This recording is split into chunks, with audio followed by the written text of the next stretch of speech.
Kearney, Missouri, spring 1865. Civil War just ended, but nobody told the Union militia. Zerelda Samuel stands in front of her farmhouse when a sheriff rides up demanding information about Confederate guerrilla fighters. She's holding a silver pocket watch, her dead husband's, the only thing Jesse James inherited from the father who died when he was 3.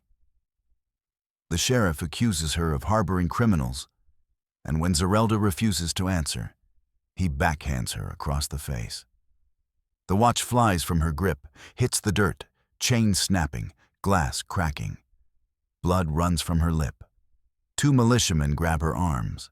Up in the hills, 17-year-old Jesse James watches through a rifle scope, finger on the trigger. His brother Frank grabs his shoulder, whispers something urgent. Jesse doesn't fire. Not yet. 3 hours later, he walks down to retrieve the watch from the dirt. 16 years later, it'll still be in his pocket when Robert Ford shoots him dead. You think you know Jesse James. You don't know what created him. The farmhouse sat outside Kearney in Clay County, where spring heat made everything shimmer above packed dirt roads. Zerelda Samuel stood on the porch, 41 years old, facing 3 Union militia on horses. Her sons Jesse and Frank were somewhere in the hills watching. She knew it, the militia knew it, everyone knew it. The sheriff dismounted, boots heavy on the ground, dust rising. "Where are they hiding?" he demanded, hand resting on his pistol grip. Zerelda held the silver pocket watch tighter in her palm, feeling its familiar weight. Her first husband's watch, the one Jesse was supposed to inherit when he turned 18 next September. "I don't know what you're talking about," she said, voice steady despite the rifles pointed her direction. The slap came without warning. Badge caught sunlight, her head snapped sideways hard, and the watch flew from her hand like a startled bird. Metal hit dirt with a dull thud, chain breaking with a small metallic snap that nobody heard over her sharp gasp of pain. Up in the hills 200 yards away, Jesse's finger tightened on the trigger. His brother Frank grabbed his wrist. "Not yet," Frank whispered urgently. "Not like this. There's 3 of them." They ransacked the house for over an hour, found nothing useful, rode off laughing about teaching Confederate sympathizers a lesson. After dark fell completely, Jesse climbed down quietly and found the watch in the dirt where it had landed. Glass cracked straight across the face, chain in 2 pieces. He put both parts carefully in his pocket. Revenge delayed is revenge amplified. Before that slap changed everything, Jesse Woodson James was just another Missouri farm boy trying desperately to survive a war that refused to let anyone go peacefully. Born September 5th, 1847, in Clay County to Robert James, a Baptist minister father who died of cholera in California goldfields when Jesse was barely 3 years old. His mother Zerelda remarried twice, first to Benjamin Sims, then to Dr. Reuben Samuel, a quiet physician. By 1863, Jesse was 16 and riding with William Quantrill's Confederate guerrillas, the brutal, irregular fighters who terrorized Union forces with tactics that made regular Army soldiers look civilized and restrained by comparison. Quantrill personally led the infamous Lawrence Massacre in Kansas on August 21st, 1863, where guerrillas killed over 150 men and boys and burned the entire town to ashes. Jesse was there that day, learning that extreme violence solved problems when nothing else could. When the war officially ended in April 1865, Confederate soldiers could surrender and go home. But guerrilla fighters weren't treated like legitimate soldiers. They were hunted as war criminals, blacklisted from employment, denied basic rights and land ownership. Union militia roamed Missouri specifically looking for former guerrillas to arrest or execute. That silver watch was Jesse's only tangible connection to the father he never really knew. to the legitimate, peaceful life he'd never actually had. When the sheriff's careless slap sent it flying into the dirt, something fundamental broke beyond just the glass and chain. War doesn't end when the fighting stops. Through late 1865 and deep into 1866, Jesse carried that broken watch everywhere, but never once attempted to repair it properly. The cracked glass stayed permanently cracked. The snapped chain stayed in two separate pieces. He kept both parts in his vest pocket, checking them throughout each day, even though the watch didn't tell accurate time anymore. During daylight, he worked the family farm honestly, helped his stepfather, Dr. Samuel, with spring planting and livestock, acted convincingly like a normal 18-year-old attempting to build a legitimate future. But at night, everything changed. He met secretly with Frank and other former guerrilla fighters in dark barns and back rooms across Clay County. They were all systematically blacklisted from society. Banks wouldn't loan them money for land. Legitimate businesses wouldn't hire them for work. Every single bank operating in Missouri was either union-owned or openly union-sympathizing, aggressively foreclosing on Confederate farms and sympathizers without mercy or hesitation. The watch gradually became more than just a broken family heirloom. It became a compass pointing steadily toward what desperately needed fixing, not the watch itself, but the entire corrupt system that thought it could slap his mother in her own yard and simply walk away unpunished. By early 1866, Jesse had made his final decision. The watch would stay broken until proper balance was restored. Broken things remind you what to fix. February 13th, 1866. Liberty, Missouri.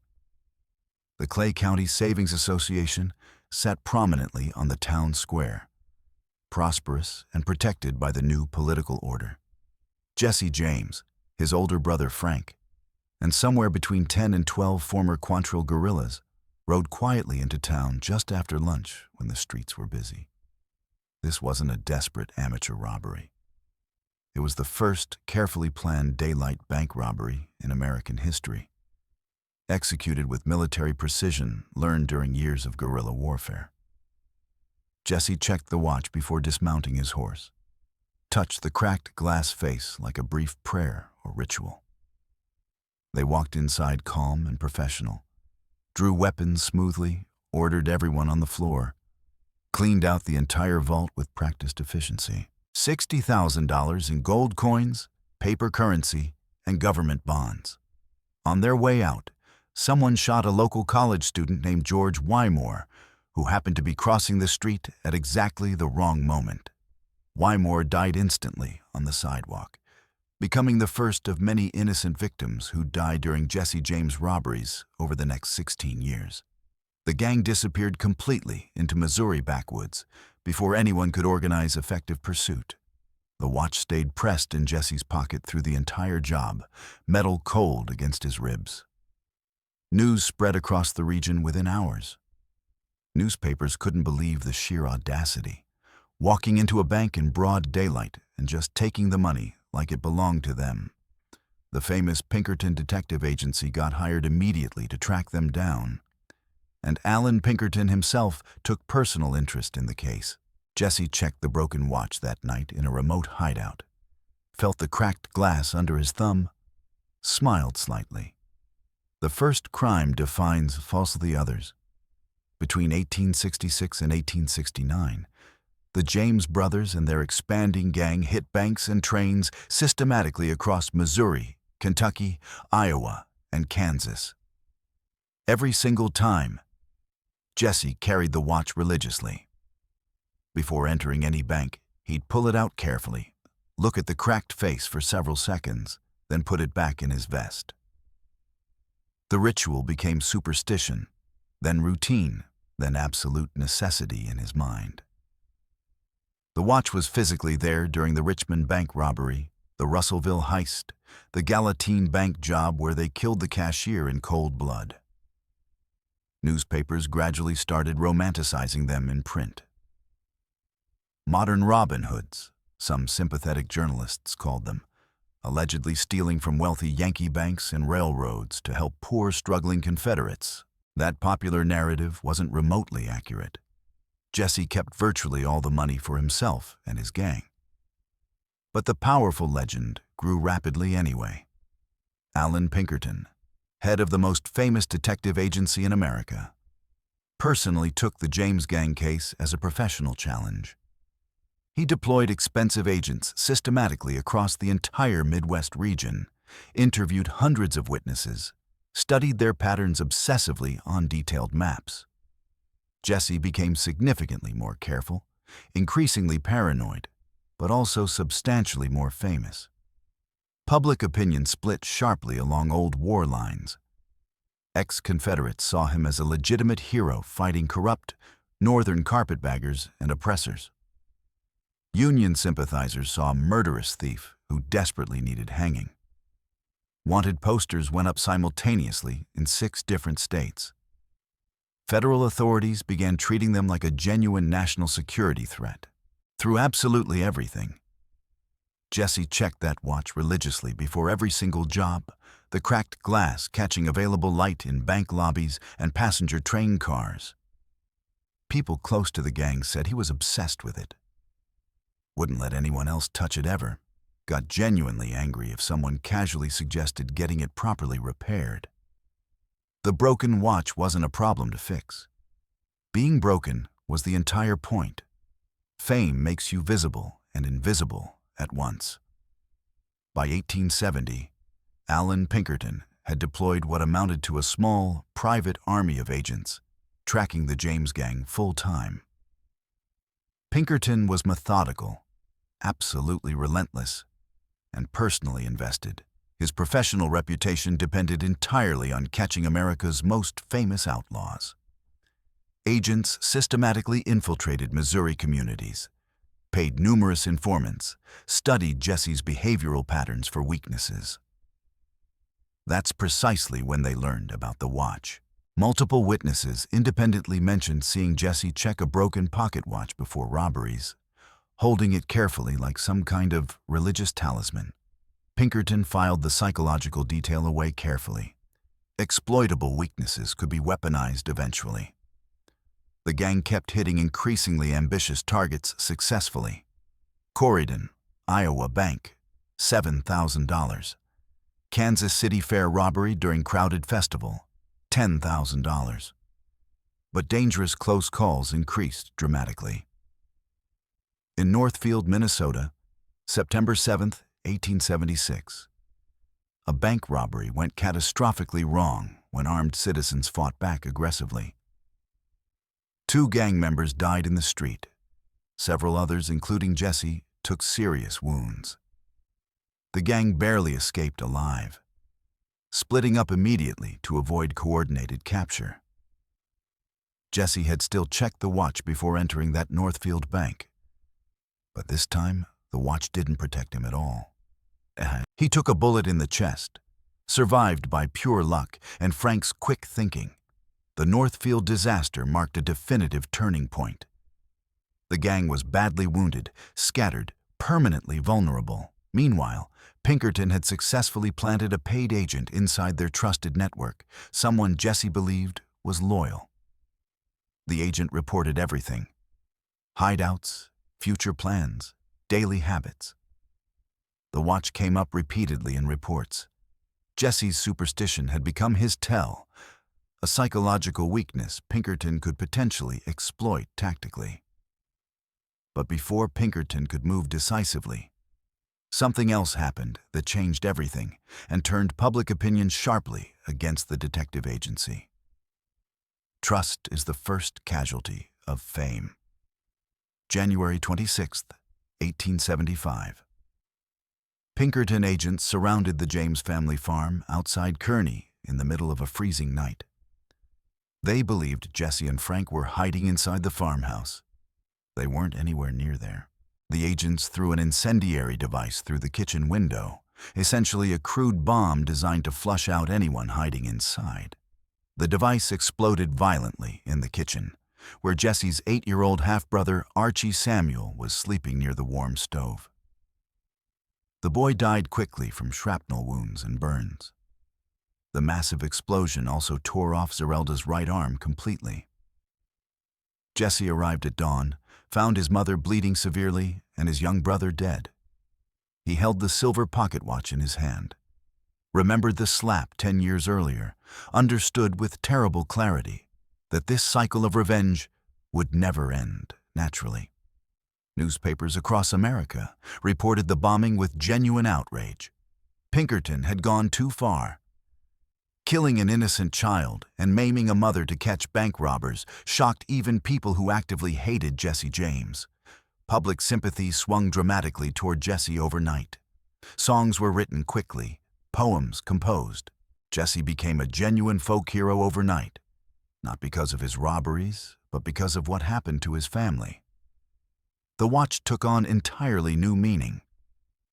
It represented not just the original slap, but now also his mother's lost arm, his brother's death, everything Union authorities had systematically taken from his family.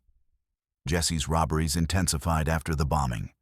More violent, more personal, more reckless. He stopped targeting just any available bank. He went specifically after institutions connected to people he personally blamed. The watch stayed in his pocket constantly, cracked glass and broken chain, a daily reminder of why he couldn't stop. Revenge creates more revenge. Between 1875 and 1881, Jesse James lived an impossible double life that would have destroyed most people. On one side, he was America's most wanted outlaw, robbing trains and banks with increasing violence. Gang members died in shootouts or got captured. The law closed in from all sides. On the other side, he married his first cousin Zerelda Z. Mims in April 1874 and tried playing family man convincingly. They had 2 children together. Jesse genuinely wanted to settle down, but couldn't. The watch wouldn't let him. It sat in his pocket during quiet family dinners, pressed against him while he held his children, reminded him constantly that accounts weren't settled. The watch now represented multiple grievances. The original slap, the bombing that killed his brother and took his mother's arm, 16 years of being hunted like an animal. By 1881, the gang was falling apart. Members killed, captured, or simply quit. Jesse moved to St. Joseph, Missouri, rented a small house on a hill, used the alias Thomas Howard. He planned one final big score, a train robbery that would set him up to disappear forever. The watch had been broken for 16 years at this point. 16 years of checking it before jobs, sleeping with it under his pillow, treating it like a holy relic. People who knew Jesse said he'd changed, become paranoid and unpredictable, trusted almost no one. But he couldn't stop. The watch carried too much weight. You can't outrun what you carry. By late 1881, Missouri Governor Thomas Crittenden had a serious political problem. Jesse James was making the entire state look lawless and weak. Crittenden offered a massive reward, $10,000 for Jesse James, dead or alive. That kind of money attracted attention from everyone, including people inside Jesse's shrinking circle of trust. 2 brothers, Robert and Charlie Ford, joined Jesse's crew in late 1881. They were young, eager, seemed loyal. Robert Ford paid careful attention to Jesse's habits, noticed the broken pocket watch that Jesse checked obsessively, understood this was a man carrying more than just stolen money. Ford made a secret deal with Governor Crittenden in January 1882. He'd kill Jesse James and collect the reward. Jesse, despite growing paranoia, trusted the Ford brothers. They were helping plan a train robbery scheduled for April. Meanwhile, Jesse lived in his St. Joseph house under the alias Thomas Howard, trying to appear normal. The watch sat in his vest pocket every day. Cracked glass, broken chain, 17 years of accumulated meaning. Jesse still pulled it out, looked at the stopped hands, put it back. The routine had become religious ritual. Robert Ford watched these habits, waited for the perfect moment. Jesse planned to retire after the next job, take Z and the kids somewhere out west, maybe California, where his father had died looking for gold. The watch would go with him, of course. He'd carried it through every robbery, every escape, every close call. It had become part of him, fused to his identity. The closest threats were familiar faces. April 3rd, 1882, St. Joseph, Missouri. Morning broke warm and clear over the small house on the hill, where Thomas Howard lived with his wife and 2 children. Jesse James woke early, had breakfast with Z, discussed the train robbery planned for later that week with quiet confidence. Robert and Charlie Ford arrived around 8 o'clock in the morning. The 3 men talked logistics in the sitting room while Z worked in the kitchen preparing lunch. The silver pocket watch sat in Jesse's vest pocket as always, cracked glass and broken chain, pressed against his ribs with every breath. Around 9 o'clock, Jesse noticed a picture frame hanging crooked on the wall. The small detail bothered him. He was particular about his home, appearing respectable. He stood on a chair to straighten it carefully. The room was warm. Jesse removed his gun belt and set it on the nearby bed, something he almost never did under any circumstances. He was completely unarmed for maybe the first time in 16 years. Robert Ford saw the moment clearly. Jesse's back was turned, both hands adjusting the frame, no weapons within reach. The watch was in Jesse's vest. Ford drew his revolver quietly, a .44 caliber Smith & Wesson. Jesse heard the hammer cock, started to turn. Too late. Routine is the assassin's best friend. Robert Ford fired 1 shot at exactly 9 o'clock. The bullet hit Jesse in the back of the head, traveled through his brain, exited above his right eye. Jesse James fell from the chair, dead before hitting the floor. The most famous outlaw in American history, killed in his own home while adjusting a picture frame. Z rushed in from the kitchen, saw her husband's body, blood spreading across the wooden floor. The Ford brothers ran out the back door immediately, headed straight for the telegraph office to claim their reward. Police arrived within minutes, identified the body as Jesse James despite the alias. The silver pocket watch was still in Jesse's vest pocket, completely soaked in blood, but intact. 17 years he'd carried that watch. From the day a Union sheriff slapped his mother until this exact moment. Cracked glass, broken chain, stopped at whatever time it had stopped working back in 1865. Police removed it as evidence, cataloged it, documented the fact that Jesse James had died with a broken watch on his person. Robert Ford collected his $10,000. Newspapers across America ran headlines. Jesse James killed by traitor. The watch went into an evidence box. Legends die like everyone else. Jesse's funeral in Kearney, Missouri drew thousands of people. His body was displayed at the family farm where Zerelda Samuel, now one-armed, having lost the other in the Pinkerton bombing 7 years earlier, stood over her son's coffin. People lined up for hours to see America's most famous outlaw lying in state. Some came to celebrate his death. Most came because they'd followed the legend and wanted to see the end. The silver pocket watch was returned to Zerelda as personal property. She held it in her remaining hand, turned it over slowly, felt the cracked glass, remembered the day 17 years ago when a Union sheriff slapped it from her grip. That moment had created Jesse James the outlaw, started a chain of violence that led directly to this coffin. Robert Ford became the most hated man in America.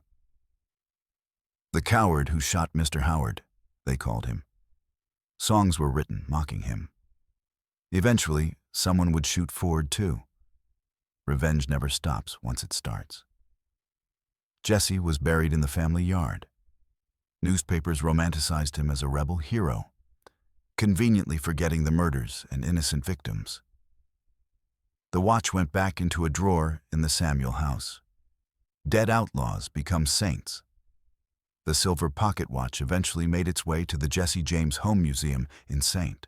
Joseph, Missouri, where it remains today behind protective glass. Cracked face visible, broken chain coiled beside it.